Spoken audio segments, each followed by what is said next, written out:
Welcome to the MS&Me Radio Network. The broadcast shows are for informational and entertainment purposes only.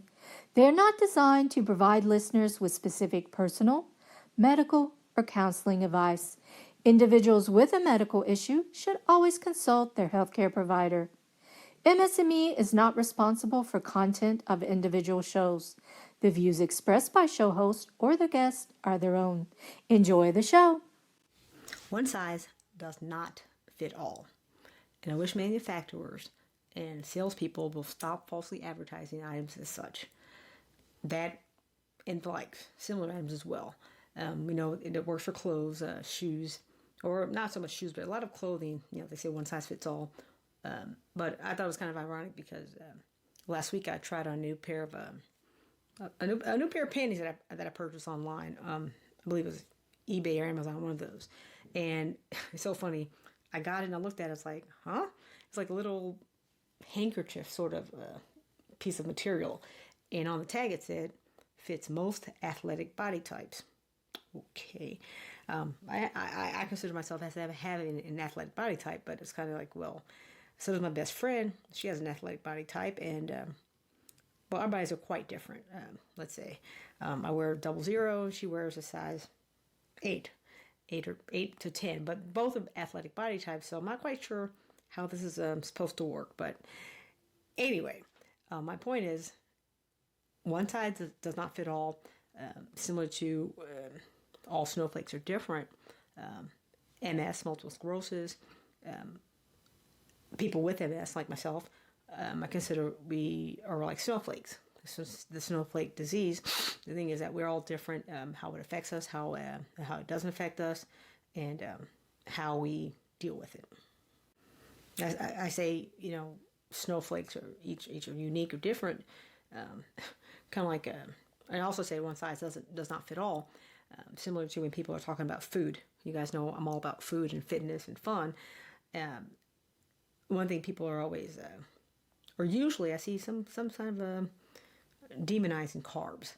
People like, I'm going to go low carb diet here, low carb diet this, or I'm not going to eat any carbs, which I think is actually foolish because carbs are our body's primary source of fuel. So, if you significantly cut the carbs that you intake, be weary or be careful, be aware that your body may undergo some changes that you'd rather it not go, that are avoidable. All carbs are not created equal. All carbs are not created equally. Kind of like words. People, will say, "How do you spell a word?" Usually, there's 2 or 3 acceptable definitions in the Webster's dictionary. Similarly, 2 or 3 acceptable pronunciations for a word. And it's interesting because it's like, wait a minute, it's one word, spelled differently, pronounced differently. But I think it's interesting because they're all spelled with a combination of, in the English language, 26 letters. Okay, words, tangents. I've already gone on a few. Anyway, let's start from the beginning. Hi, this is Dawn Melanie, and I thank you for joining me today for another episode of Managing Self. Another episode of Managing Self. I ask you to listen to those 3 words: managing self, episode. Let's define here. Managing is defined as having executory or supervisory control or authority. Managing. Self is a person's essential being that distinguishes him or herself from others. Episode. Not the installments of a TV series or radio show or anything like that, but episode is a finite period in which someone is affected by a specified illness. Managing self, episode. 3 words that's pretty much summed up every day of my life battling, relapsing, remitting multiple sclerosis for the past 20 years. I've heard that some people diagnosed with multiple sclerosis, often those newly diagnosed with MS, they ask, why me? Why me? That's totally understandable to ask why me. I recall asking the same question, why me? I asked it on my first day of kindergarten. That's before I realized that was going to be a part of my life. That is not kindergarten every day, but going to school.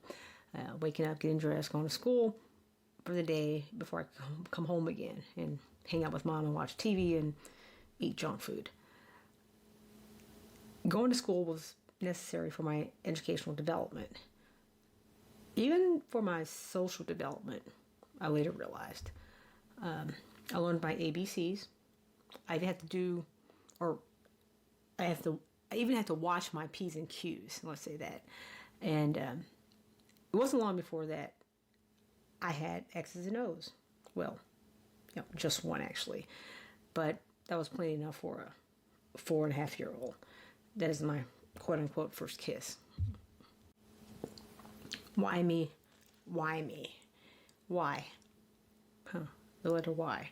I'm talking about the ABCs, P's and Q's, X's and O's, but why? That's a pretty powerful word, often just a letter. Why? We remember, you may recall, was it the vowels A, E, I, O, U, and sometimes Y. Sometimes we have to ask, sometimes why? Why me? I recall that almost 20 years ago today, March 1999, the doc, oh, you have MS.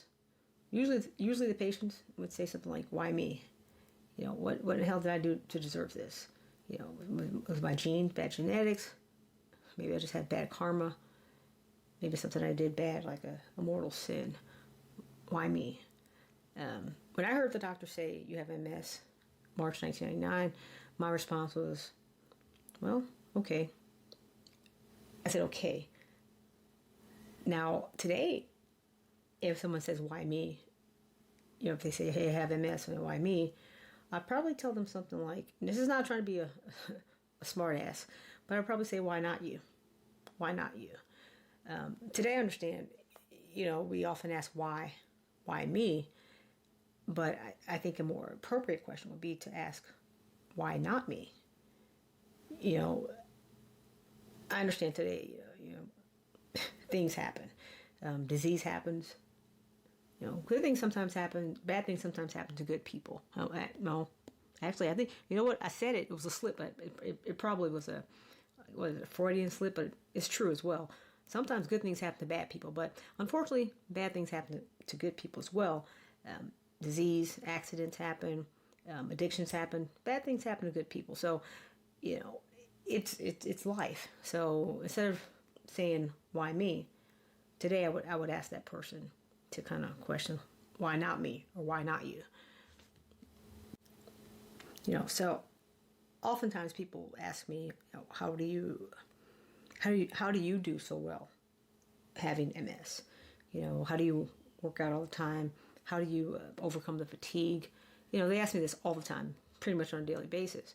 And, I don't want to, like I said, I don't want to sound like a jerk and say, well, what I do is what you can do the same. You can do the same, because I do understand that we all have limitations, especially physical limitations when we're dealing with a chronic illness as MS.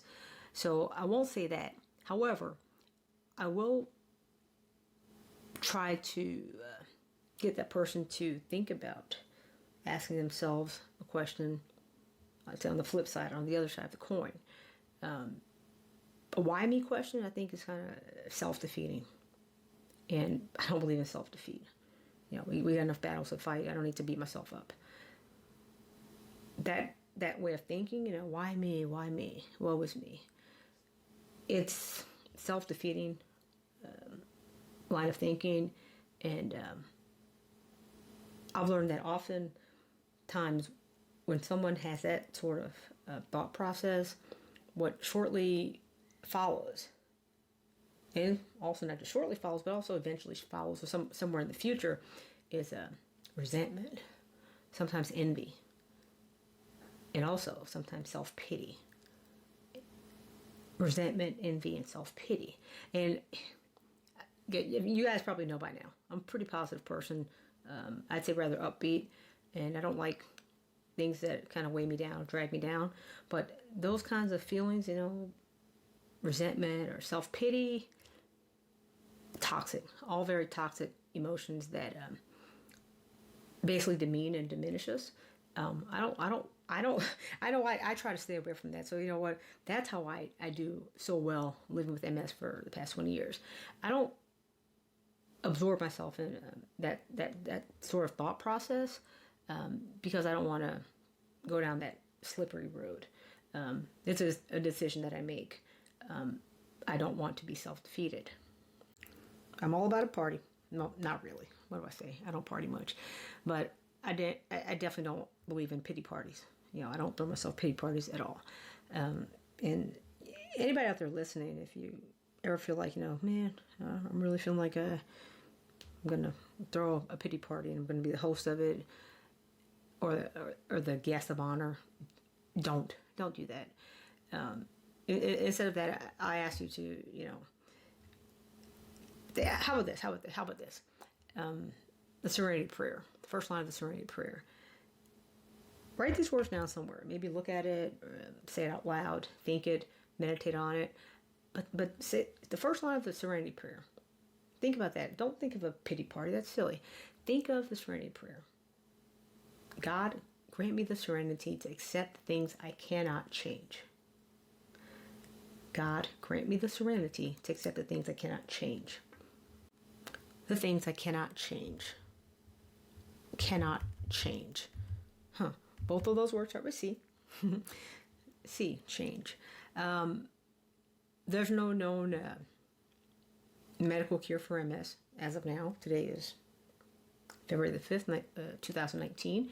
No known cure. I'm all about healthy living. Working out for a couple of hours, 5 days a week or more. I don't eat fried foods. I don't consume tons of fat. I eat a lot of low-fat foods, tons of fiber. Yes, my husband's like, oh, there's that fiber again. I get 8 to 10 hours of sleep each night. I don't drink. Okay, I had a quarter glass of wine, Super Bowl. I don't smoke. And I got MS. How'd that happen? Let's see. I won't pretend that it was instantaneous. I always joke, I caught MS September 11th, 2018. I don't think it was instantaneous. It was gradual. But, sorry guys. It was gradual, I guess I got MS. I don't know, at least I realized I had MS gradually. But what I'm speaking of is my understanding, my embracing the wisdom of those words in the Serenity Prayer. God grant me the serenity to accept the things I cannot change. I embrace that wisdom of 3 C's. I didn't cause it, I can't control it, and I can't cure it. Another C I think about is comparison. Now, when talking about envy, a friend reminded me that comparison is a thief of joy, and that's a C that people well, gosh, she's doing this, or people may look at me and say, well, wow, you're working out 5 days a week and you can do this without like falling out and getting tired. Yeah, okay, but you don't know what else I'm dealing with. Likewise, we use that in any situation. Someone may have a nicer, let's say a car. You got a V12 with all kinds of horsepower and yada yada yada. You may be driving an economy car, 2 cylinders, smart car. Yeah, what I'm saying is, something we can kind of compare something like, oh, man, look at that. This person has this person has this, but what else are they dealing with? What else do they have? What else do they don't have? Be cautious to may fall to that any kind of comparisons, that you don't let that steal your joy, because oftentimes that is what happens unintentionally. many of you listening out there are probably saying that's easier said than done. for you to discern the things that you cannot change. Unfortunately, many of us, we already know the answer to things we can't change. We also know the things that we can change. We just are too darn lazy to do it. We find excuse after excuse to not do it until, well, things that we can change, we don't change. We can. It's all in our control, and we just don't. We excuse of that's the way I've done things all my life, or that's the way things are. But in reality, things are meant to change. I'm not sure who said it, but I recall someone saying the only constant is life. The only constant in life is change. Since change is the only constant in life, I say embrace it. Embrace it. And, you're saying, well, I have MS, multiple sclerosis, a degenerative neurological disease. Degenerative. That means it has been known, proven to get progressively worse. Yet I'm telling you to embrace it, or I'll just tell you my side. I embrace my MS. MS has changed my life. It's made me make changes. It changed my circle of friends. My circle. It's changed who I am. The things that I did. Sometimes some things I don't do. Some things I just do differently. What I do, what I can do, what I can't do. MS has changed a lot. MS is a thief. It's taken things away from me. I haven't ridden my bike in years. I know friends who are avid runners. They don't run marathons anymore. So much MS is taken away from us, from me particularly. Yet I say embrace it. It sounds kind of, I don't know, tongue-in-cheek, or like I'm double talking of some sort. But when I say embrace it, embrace that change, because, no, I can't go on my 100-mile bike ride every Sunday just for fun. But yes, I can go to the gym and work out for 2, 3, 4 hours if I want to. If I can, I have that liberty to do that. I think I posted something on social media recently, and it's like, man, here I am, nice, warm, and comfy in my bed. Have my nice plush robe on, and I was dressed to go to the gym, but I was like, this bed feels really good. So I was like, you know what? I'm all dressed to go to the gym, but this bed is nice and warm. This bed is nice, warm, and cozy. But I could stay here all day. That's life of a MS warrior. Well, the life of a MS warrior is I could stay there all day, but me, I was going to go to the gym and work out. Some people, probably about 1:30 or so, I'm deciding to head out the door a little late for the average person who works, let's say a 9 to 5 or 9 to 6, but that's my liberty. I had that. So you know what? I embrace that. I embrace to have the flexibility. I'm looking at the glass as half full. I can't do some things, but I can sit around if I want to, or relax. And I encourage everybody out there listening to please, please, please relax as much as you can. Doing nothing, especially if you're dealing with a chronic illness, doing nothing, or the less that you do, is oftentimes as important, if not more important, than doing something. Because a lot of times I know me, I'll start cleaning, I'll start organizing, I'll let's change the look of this room here, let's put stuff in this shelves and make things look totally different. I'll do so many physical activities. I'll do, I may just start doing the taxes, I don't know, for the next year. Basically, I'll just have a bug to do a bunch of mental stuff. Regardless, all that's taxing, physically, mentally taxing. And sometimes I'm like, going, Dawn, just slow down. I do try to accomplish too much. That's a fault of mine. But I do realize that I need to slow down and relax. And I'm not ashamed to say that I have MS. And I have the ability to relax even when I don't. It's like I ask myself, why don't you relax more? Shame. I just said it. So, I'm not ashamed to say that. But sometimes there was a period in my life where I did feel a little bit of shame that I could relax and my friends could not. So my behavior that I was feeling quote unquote guilty about was senseless. I wasn't going to work. That is after I had taken on full disability status. I didn't get to work. It was what it was. That was the fact. Now that action or that behavior, something that I couldn't change it. Not only could I couldn't change it, but I couldn't. Most importantly, I didn't cause it. I didn't go get MS or get the symptoms of MS and the whole disease thing on purpose. I didn't cause it. I couldn't control it. I wanted to control it. I tried to not have tremors and shake and all the other stuff that comes along with it, the stuttering, all that. Even now to this day, I try to control it. If I have a flare up, I'll take a round of steroids to reduce the inflammation. I'll do what I can, but I can't control it as of yet. And like I said, as of today, February 2019, I can't cure it. So I can't control it. I didn't cause it, and I can't cure it. So that behavior of me staying at home, not going to work, there was no reason for me to feel guilty about that at all. And you know why I felt guilty? Because I compared. I let that comparison thief of joy set in. I'm comparing myself to others who are going to work, who are working 9 to 5, 9 to 6, 9 to 7, yada, yada, yada. And I'm comparing myself. So I let comparison steal my joy for something that I couldn't even control. I couldn't change it, didn't cause it. I darn sure couldn't cure it.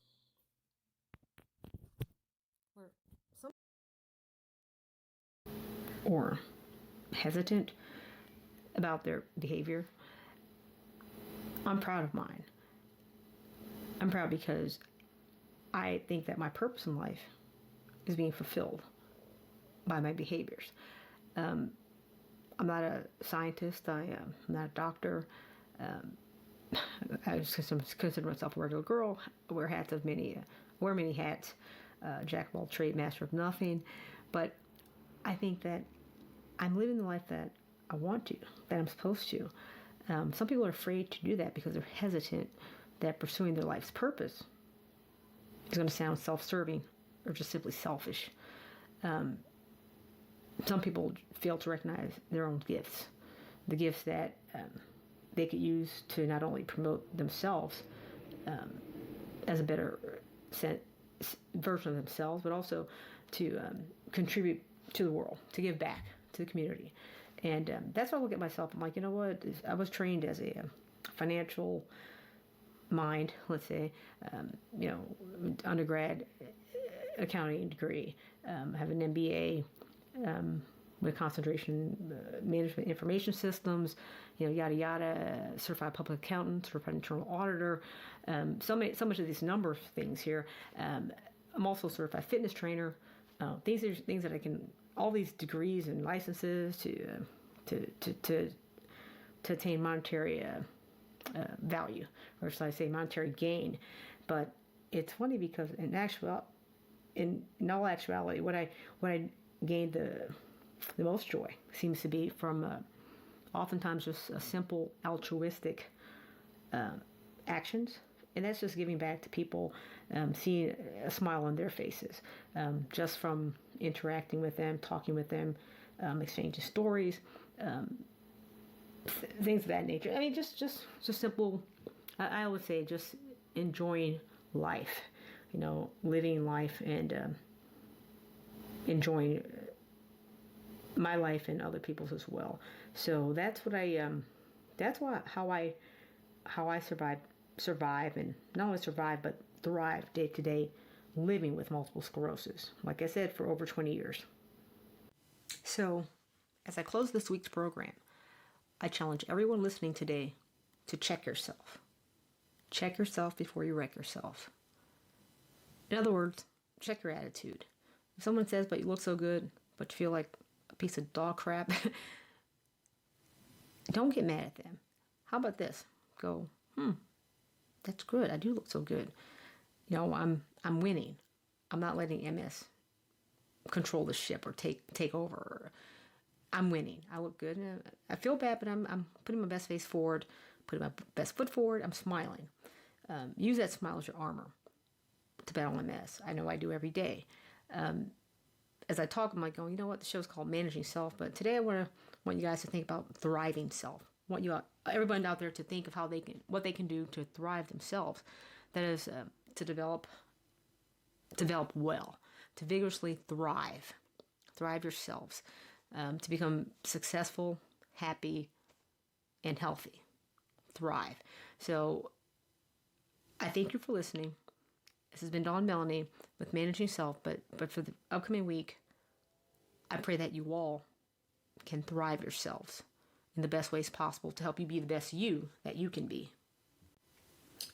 Furthermore, I encourage you all to just stay positive, and if you feel like you are not on the pace or track as quickly as you want to be to attain your personal goals or in life like that, just stay positive.